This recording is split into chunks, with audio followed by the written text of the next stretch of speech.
just a simple man working on the land.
Alright, so I'm at Mongaup State Park, and this is my campsite number 92. And other than this monstrosity of a fire pit, I'm not very happy with this, but it'll have to do. You can see that I'm right on the lake, and I'm glad I made this choice. A little trail right here goes right to the water. So I'm gonna take a minute and I'm gonna see if any of these trees will do me any good for hanging the hammock, and I'll get back to you. Yeah, I can't complain. I'm right on the water's edge, and the truck is right where the campsite is. So yeah, I can smell the pine up here. It is fatwood season. I wish I could start hacking. Ooh, oh buddy. Yeah. Yeah. I'm a big fan.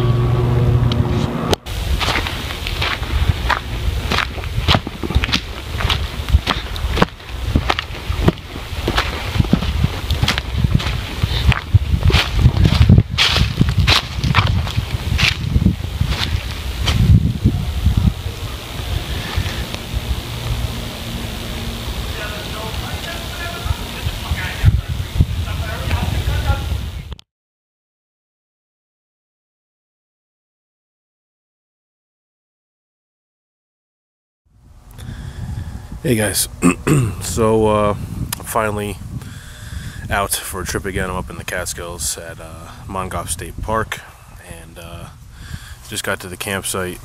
The crappy fire pit they got over there, like right back there, and so this campsite is by this lake, a little bit of trails and nice area, and I am working on practicing using equipment, new equipment.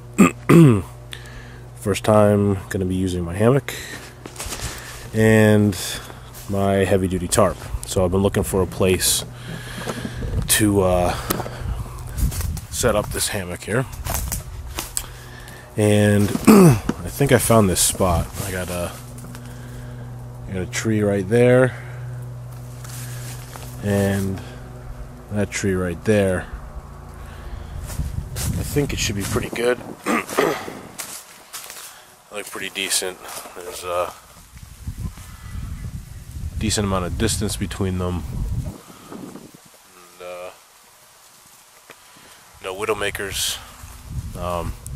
Got some stuff on the ground, but that's the beauty of a hammock, right? So I'm gonna set this up, and I'm going to visually document my first time actually trying to set up my hammock. I will preface this by saying this is the first time I'm trying to set up this hammock. So this could be interesting at best. It's all about a learning experience, right? So let's see what happens. Alright guys, so first things first is the hammock. I have using a Grand Trunk. It's a run-of-the-mill single hammock with camo, can't miss it. Slab straps. I got some toggles in here. You'll see as I set this up, I've got this set up with whoopee slings on the ends, and I've got an adjustable ridge line in the middle of this too. So let's get to it.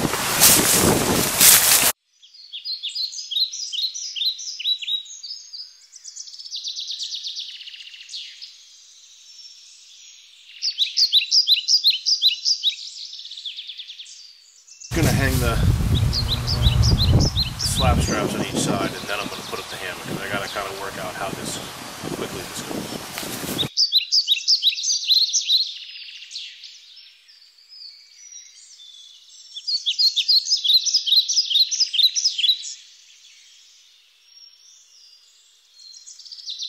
Okay, so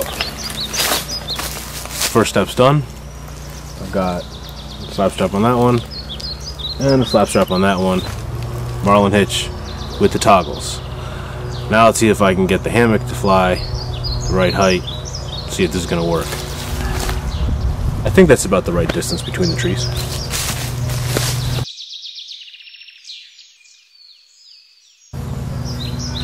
I have this set up. The head is this side, the foot is this side. You'll see why in a minute. I can't decide whether I want to face that way. Nah, I think I want to face the lake. Yeah, I think facing the lake and waking up in the morning that way is going to be a good idea. So, put on this end.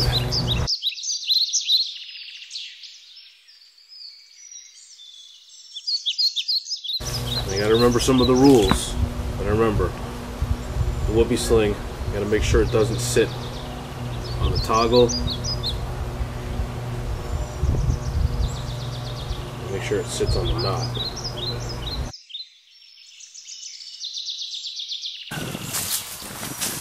I don't know about you,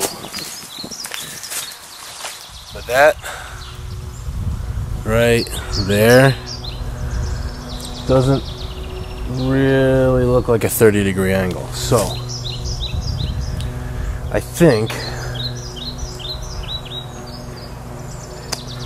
I'm going to move the slab straps up a little bit higher because I can let out some of the slack in the whoopee sling. So let's give that a try.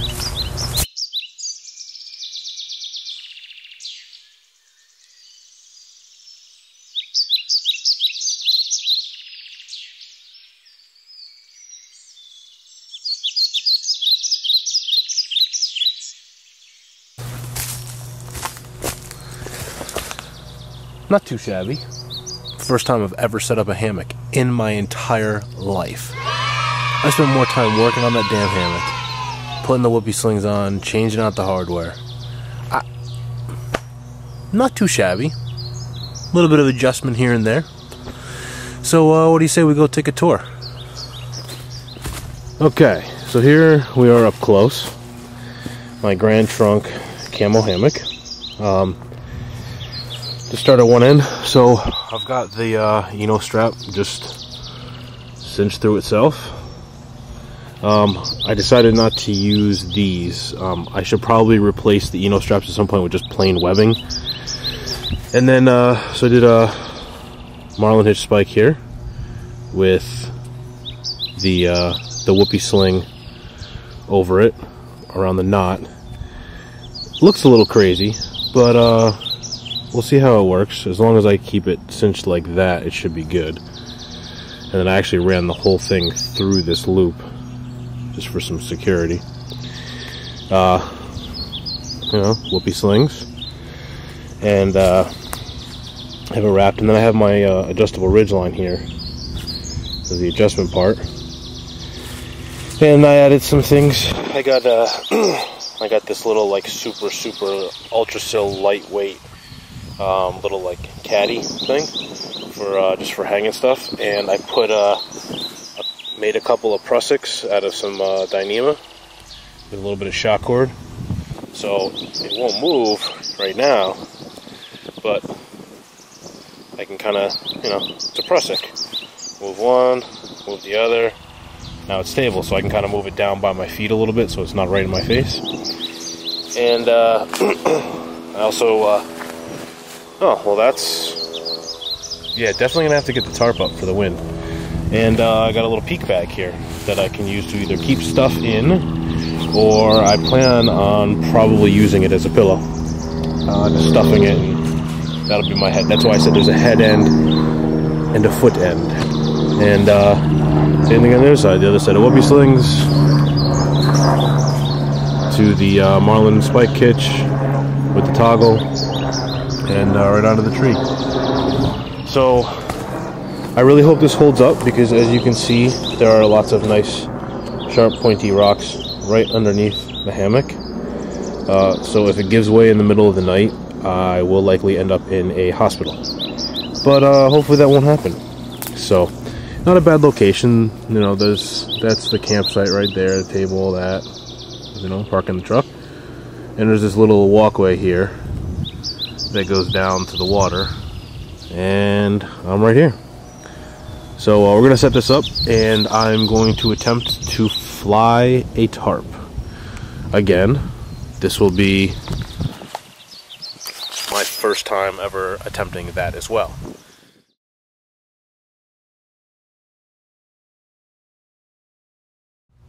Alright guys, so time to fly this puppy. I gotta say, I'm not really that big on this whole ultralight counting grams, counting ounces things. I just want stuff that works. Obviously if it can be lighter, better, but you can tell this is not a tiny tarp. This is I can't remember the name, aqua something tarp. It's waterproof, it's 10x7, it's camo, it's heavy. This thing's like 2.5 pounds or something like that.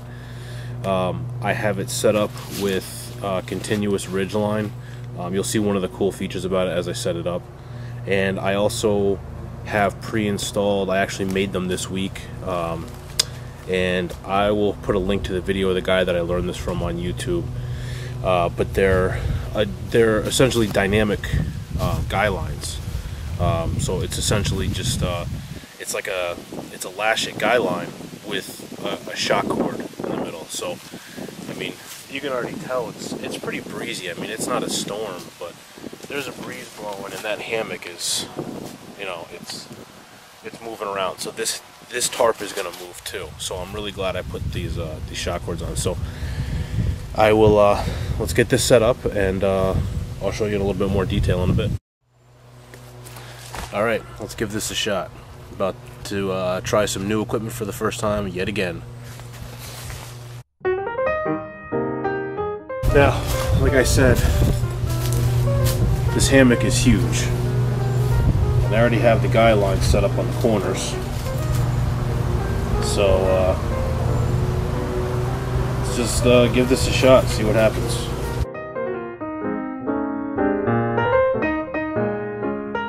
These are all going to get tangled. This was not the best way to fold this one. I got to learn it somehow.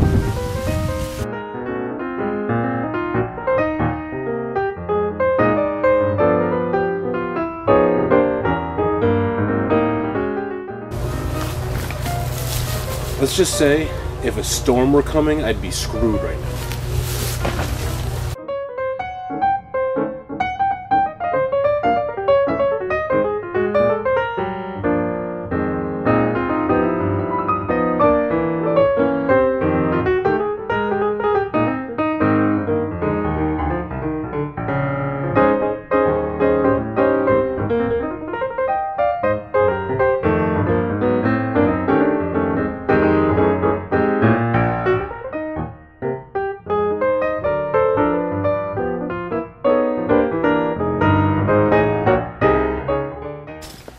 I seem to be having some problems with the Dutch fly, getting it to stay on the line. When I pull tension on it, it keeps sliding down the line.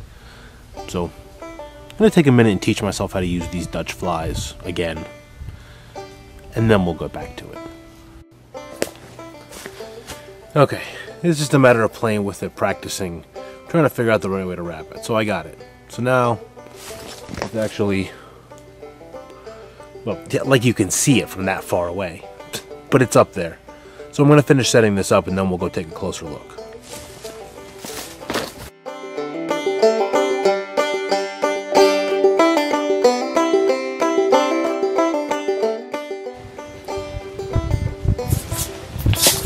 Yeah.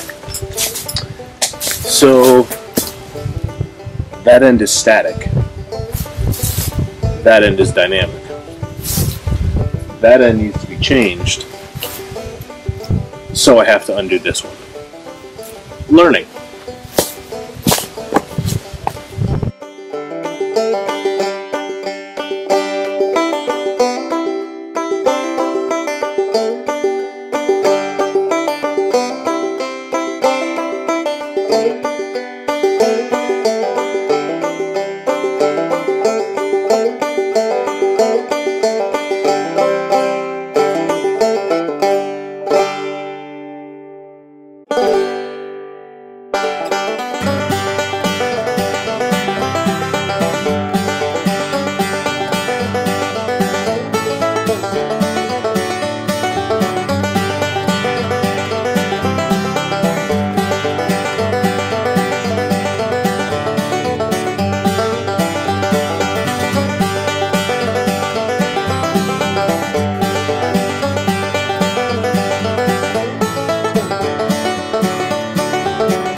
So, this is taking a while, but I kind of got it up.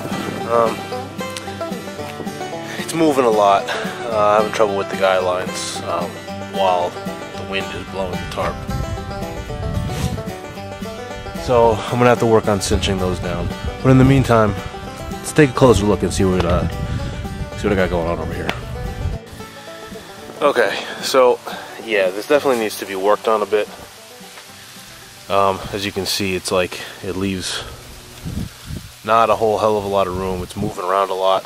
I have some like center point ones that'll like attach here. I think I'm gonna try those. I got plenty of time. I got here early, so I got plenty of daylight to work on this and try and get it right. But I gotta work on adjusting these. So it's just this dynamic cord, and then it secures right here. Did a crazy wrap job on it, but these are the Dutch flies. And then I have, so one thing I like about this tarp is you can see all the way down is it has these loops. So instead of running the line underneath, I can run it through the loops. And then I just have this loop hooked to an S-beaner, and it's on a prusik right there. That's how I was adjusting it before. It's just sliding the prusik up and down. So, and then these guy lines that I made, it's just a piece of Dyneema. I got to work on getting the my knots better. It's pretty ugly. I just tied a crap load of knots to keep it from moving. But how I did this, which is kind of nice, especially with this wind, is right here. So just have this is one solid piece of line right here with a loop and a loop and a piece of shock cord in the middle. So, and then it's just larks headed on to the end of the tarp. So what happens is as the wind blows and pulls, it has some give. It still keeps it pretty taut, I mean, I need to work on that because obviously that's not very taut. That's pretty ugly, as a matter of fact. But I'll keep practicing with that. But that's the concept of these. And I'll put a, like I said, I'll put a link up to the. I can't remember his name right now. But I got this technique and stole it exactly from a YouTube video, and I'll put up a link to his video so you can see where I got it from. And then on this side, same thing. And then up here, this is what I mean by it's static. So the ridge line comes through this prusik right here, through the loop, and then straight to the tree, around the tree, then back to the S-beaner, which is attached to the prusik. So the only way to really adjust this is, you know, to move that end. Now it has this little, you can't focus on it, but this tiny little Dutch clip thing here that holds the loop to the line. There's probably a better way to do it. I just haven't figured it out. And honestly, I'm a little worried because essentially all the tension in this line, I realized, is actually being held by this prusik right here. So hope there's a better way to do it. Comes with practice, comes with learning. So that's the hammock right now. So I'm going to work on tying this out, and then I'll get back to you in a little bit when I get ready to set up the bedding. Okay, so it's better. I tightened up the guy lines a little bit. Sleeping bag stuff sack is hanging here because I got the sleep system set up. I'll show you that in a second. But first I'll show you, it's not pretty, but I did this extra tie out here. It's a cool little set. I can't remember where I got it from, but you don't have to sew it in. You can put it anywhere on the tarp. I have like 8 of these, but I realized I didn't have any other actual tie out, so I used this this Night Eyes binding thing. So I just have this tied out up to the tree there. You know, it's still like blowing in. I could probably use like 4 more tie outs because this has, you know, 1, 2, 3, 4, 5, 6 on the side. So in theory I could, you know, tie out this one and this one, make the thing really, really taut. I'll have to do that for next time because, as you can see, the tarp is blowing right up against the hammock. So either that, or I got some extra paracord. I might just make a quick little fly out of the paracord. But in the meantime, step into my humble abode, and I will show you my sleeping arrangements for the next couple of evenings. So I already kind of have it set up at an angle. I really only have 2 pieces here. I have underneath on the bottom, I bought a roll of Reflectix. So that's kind of what I'm using as my sleeping pad thermal liner. It's, you know, it's kind of thick, but it, you know, it reflects heat. It adds a little bit of form to the bottom. You know, it does the job. For how cheap it is, it was like $15 for a 10-foot roll. So I got that, and I made a sitting pad, and I got a little left over. And the rest is just my U.S. military issue MSS, military sleep system. It's only supposed to get down to maybe like 50 tonight, 45 the lowest probably, and it calls for great weather, but I left all 3 pieces on, so it's, you know, I have the inner bag, the outer bag, and the bivy sack. I'm going to be toasty in this. You know, it's not set up for super cold weather, but I'll be nice and toasty in it. And then I like it because I have my, like I showed you before, I have this little thing set up here, so, and it's mesh, so I can put like my headlight in here and hang it right over my chest if I want to read before I go to sleep.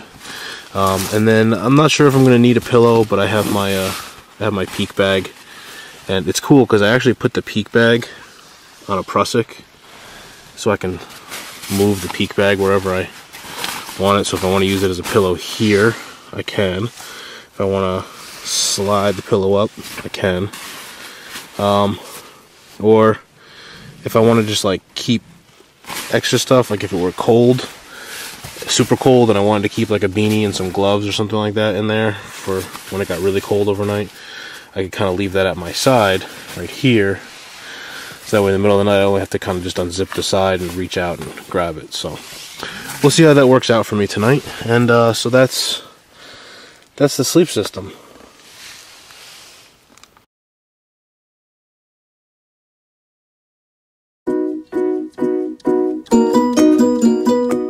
So, cooking over an open fire here. I love this. Really just heating up some water. First course for dinner is couscous. It's so easy to make. Just throw the pot on the coals, heat it up, throw the couscous in, and it's good to go in like 2 or 3 minutes. So I'm just letting this get to almost a boil. Eat this, and then I got some soup for later. Nothing like cooking your meal over an open fire.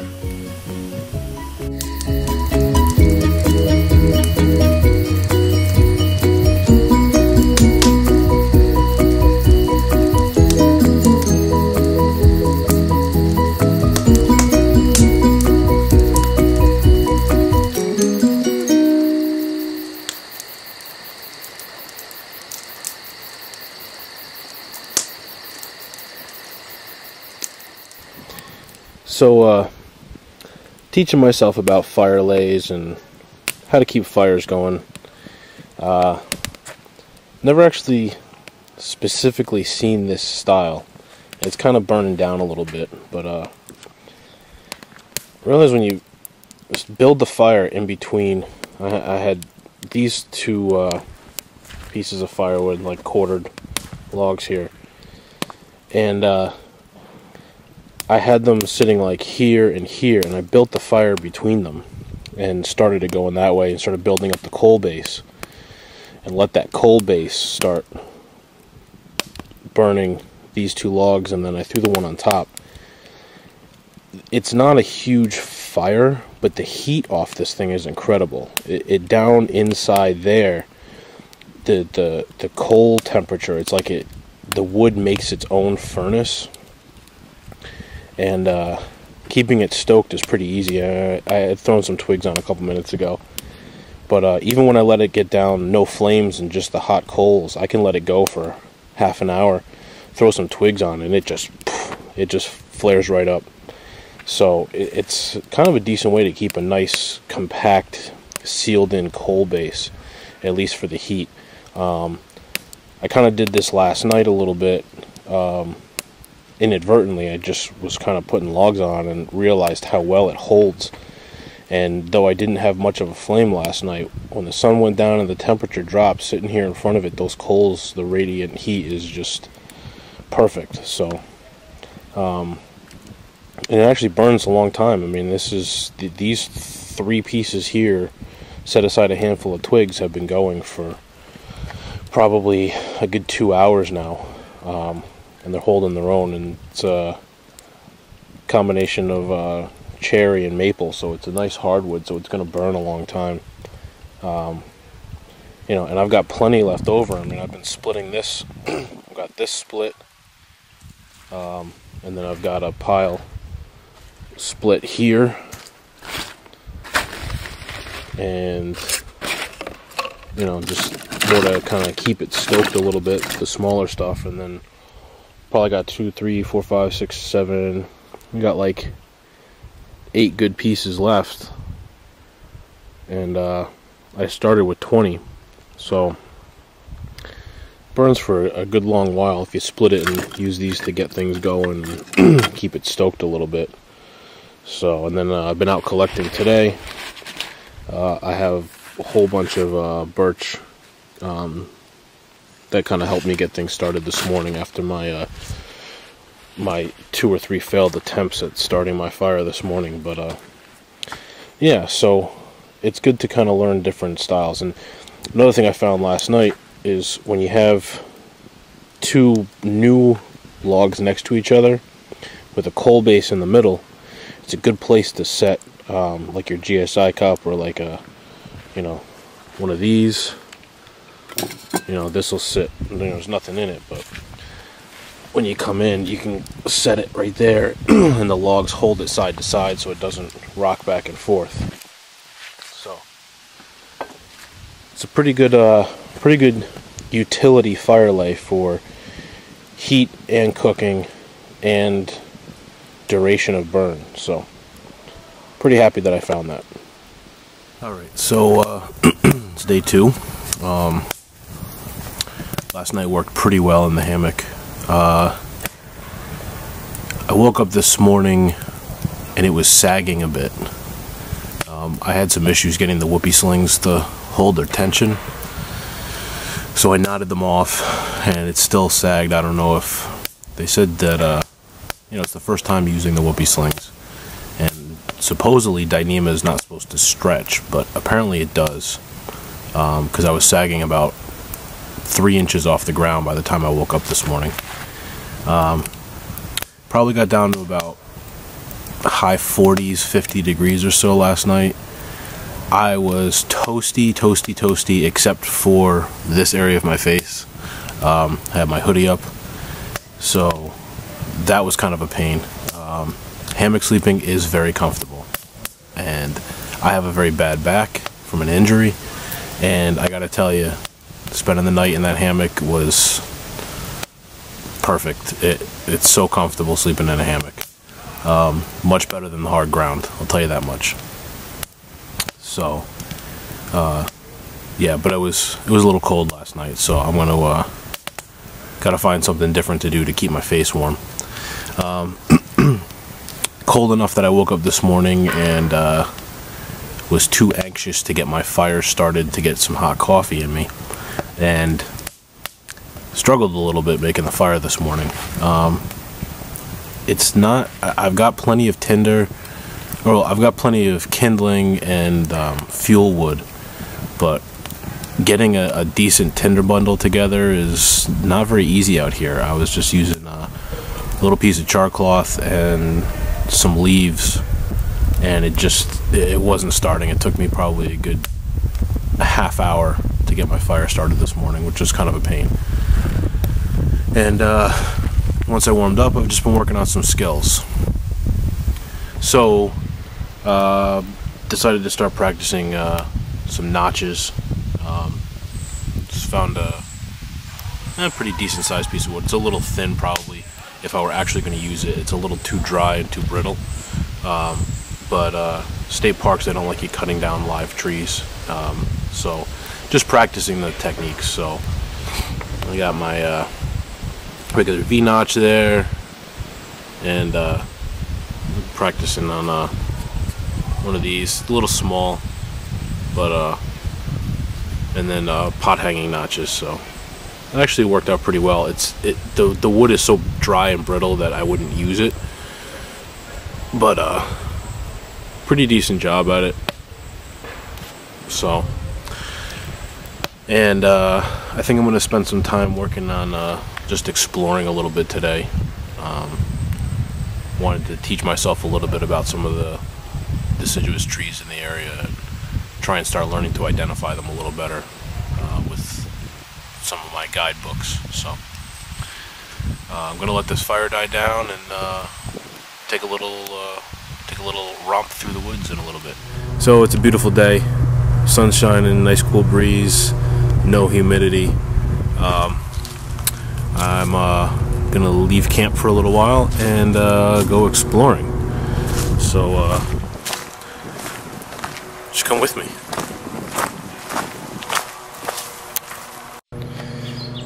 So one of the things I noticed as I'm walking along the banks of this pond here is that there's kind of this trail right here. Kind of a trail, just more of like a opening. And all the trees from here to the water, for those like 20 feet or so, are all evergreens. And everything on that side are all the deciduous trees.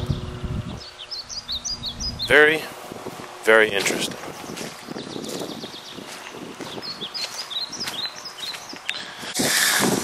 So, found this spot right here. There's a little opening and the sun blazing through. And I just decided to, this is the lens that I got from Pathfinder School's firemaking kit. And I never really got a chance to try it out. It's in my pocket, so I just figured, hey, blazing hot sun, let's see how fast this thing works. It is a cool day, very low humidity, but let's give it a try and see.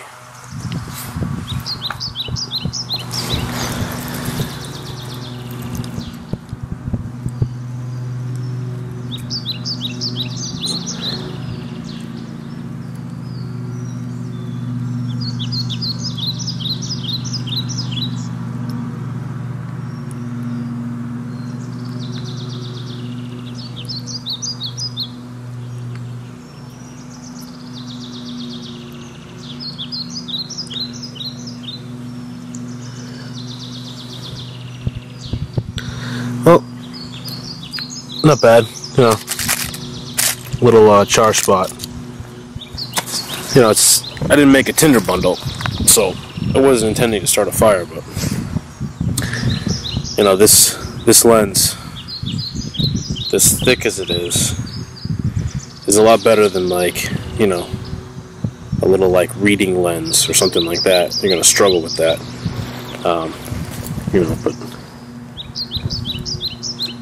you know, it's sitting on moss, which is pretty damp, pretty moist. We're like 20 feet from the water here, so, you know, nothing's really going to catch fire, and it is a bit breezy, but,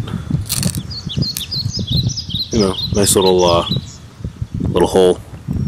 So it does work. Works pretty well. If I had a little bit better material floating around to make a proper tinder bundle, I would probably even bring it back to camp and give this a try, starting a fire. So I may do that if I find enough decent material for a tinder bundle. We'll give it a shot later.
So, taking this little romp through the woods, and it's this clearing of moss here. I look down, and this is the first thing that catches my eye.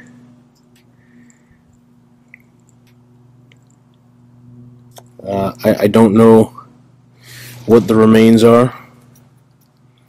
I'm not sure what this is from. I really have no idea. I have absolutely no clue in the world. It looks skeletal, but then it also kind of looks like a mushroom, but there are other parts here. There's that. There's a couple other parts over here. I can't tell if there was some type of predatory animal in here that was feeding, and this is the skeletal remains. See, like this, looks like a rib bone from a fish. Make a good sewing implement. That's really, really sharp. I don't know, it's very curious. I mean, it feels like bone, but it's very light. I don't know. Interesting.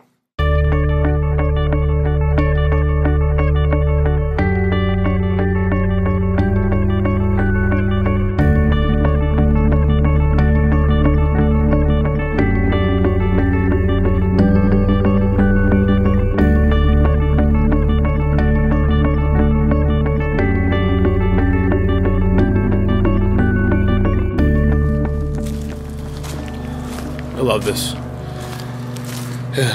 I can spend the rest of my days just wandering around in the woods.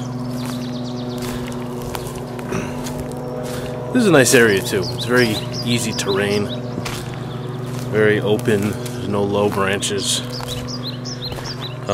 You know, it's a state park, so it's fairly well traveled. But you know, you can see it's just pretty reasonably open area.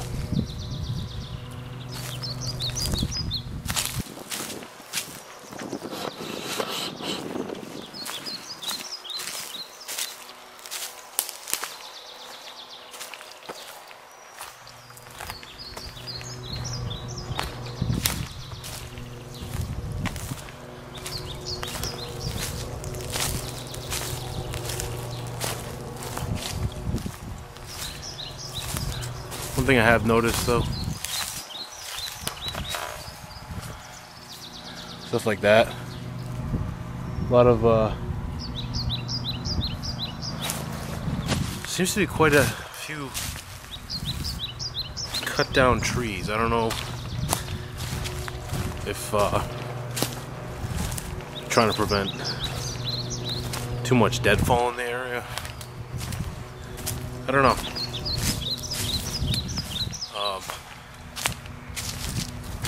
There's been a lot of trees cut down. I mean, this is like, look at this.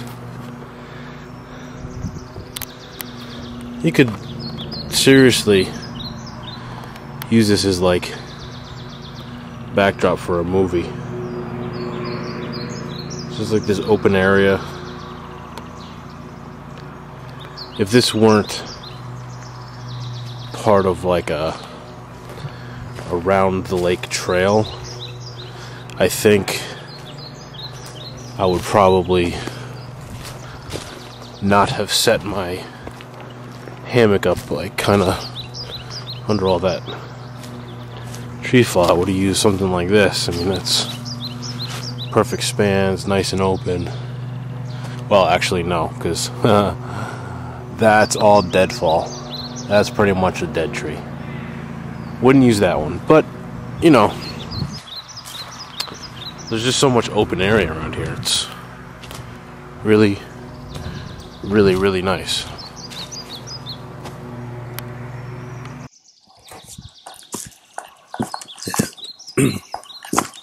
I love it.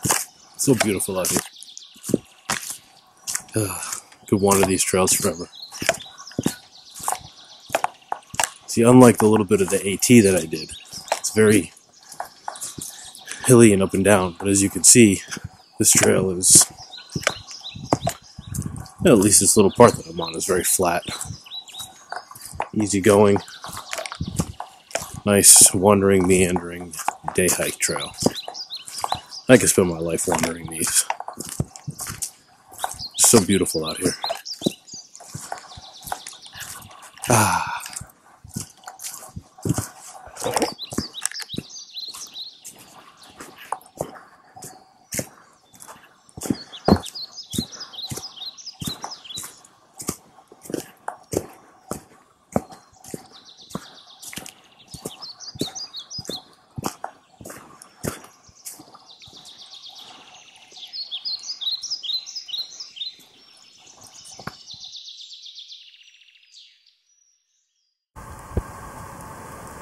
Okay, so I went out for my hike, and I let this thing die down to, I mean, it was ash, but it wasn't even smoking. So I this one, that one back there were all that were left. So just working on getting this puppy started again, and I got a little bit of smoke coming out.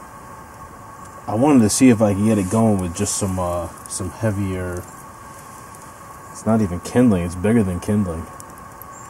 Wanted to see if I could just generate enough heat in that coal base and just see if it would catch. But I don't think it will, so I'm going to try a quick trick and see if this works. My favorite natural ingredient, birch bark.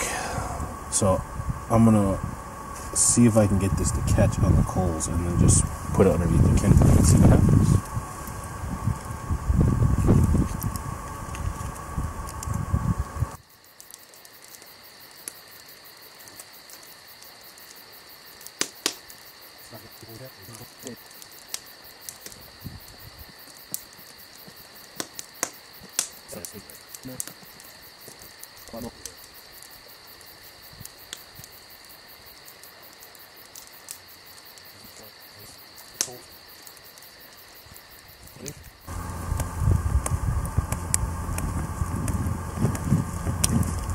And there we go. That's how it's done.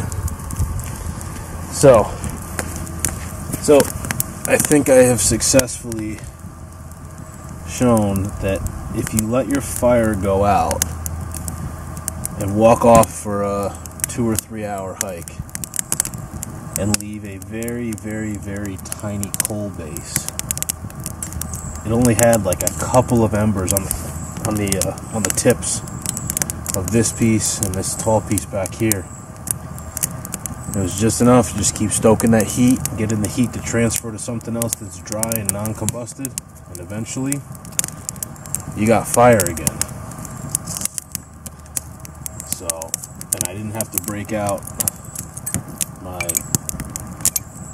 ferro rod, I didn't have to break out my tin of char cloth, one little piece of birch bark, and she's roaring again. So I'm happy. I like learning new skills, baby. Learning new skills.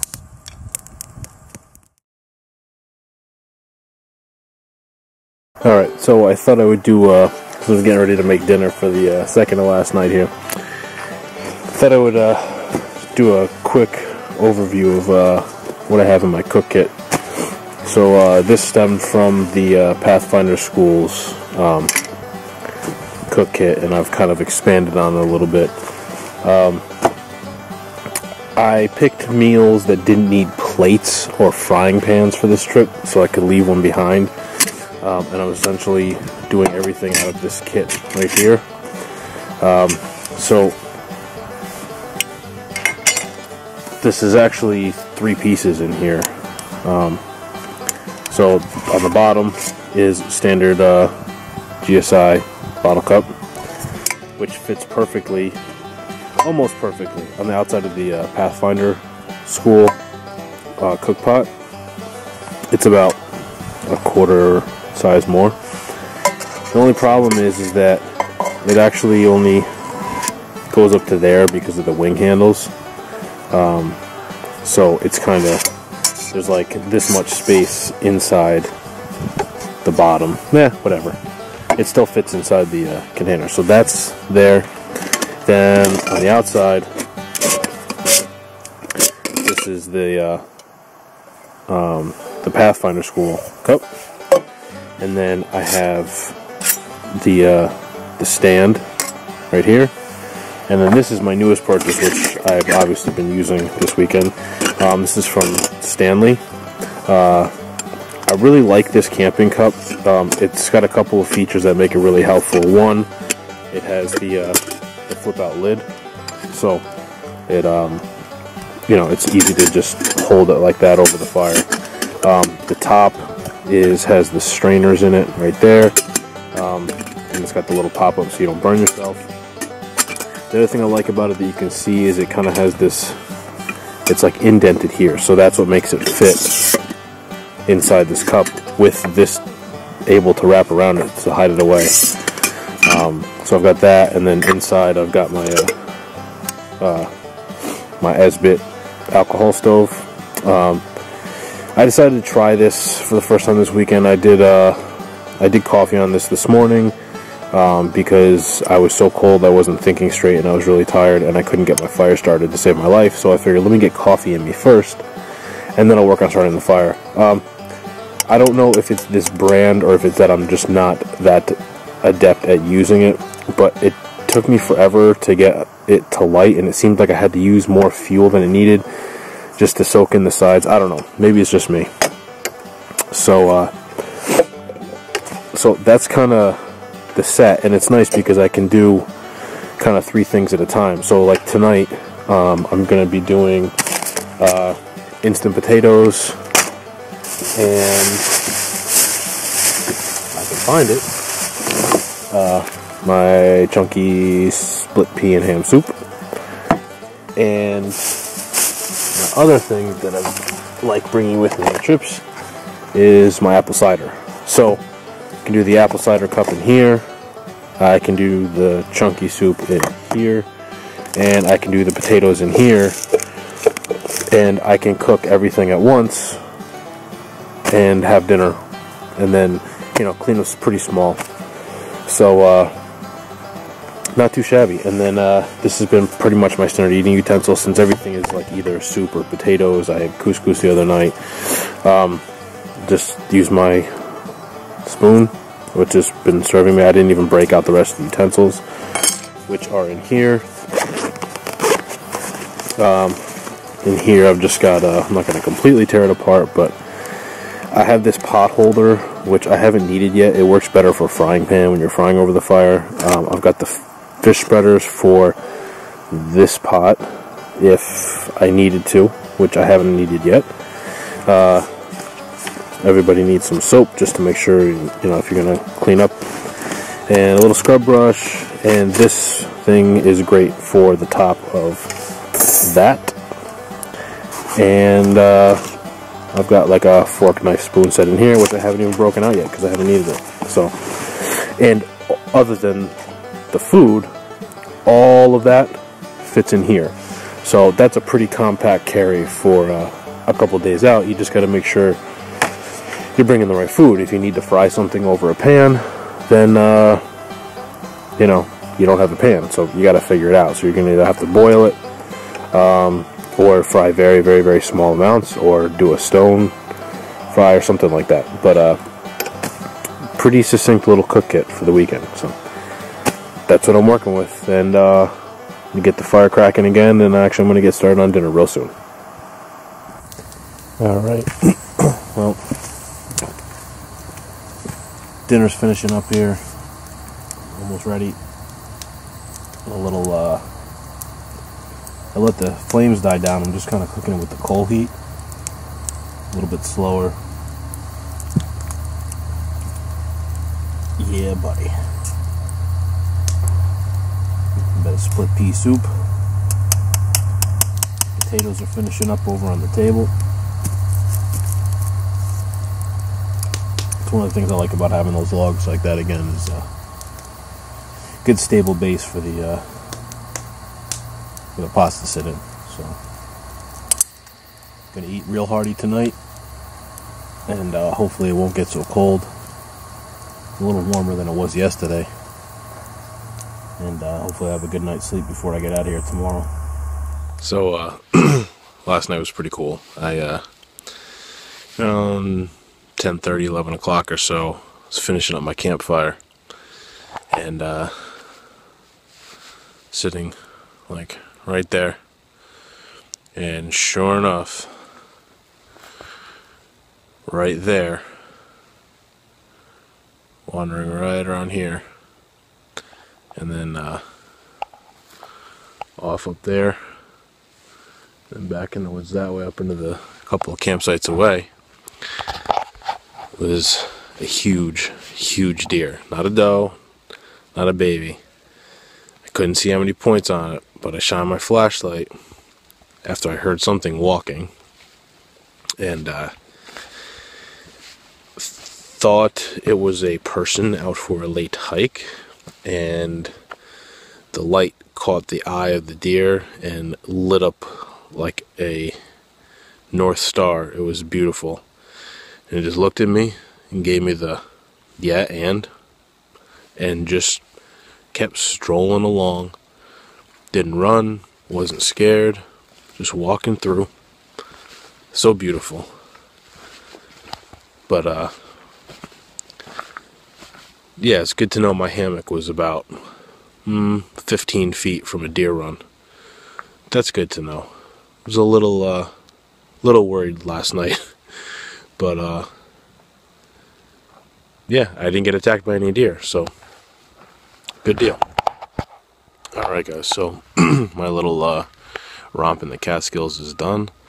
Another cold night, but a little bit better. I remembered I brought my Hammock with me, so I kind of did one of these overnight and wrapped myself up.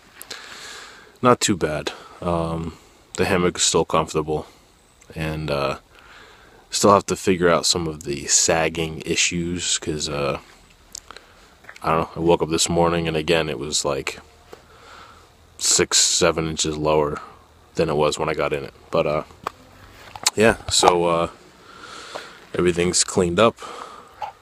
Rules of the wilderness: take nothing but pictures, leave nothing but footprints. So all my garbage is cleaned up, the camp is cleaned up, fire is well drowned. Yeah, it was a great time. I really like this place. I'm gonna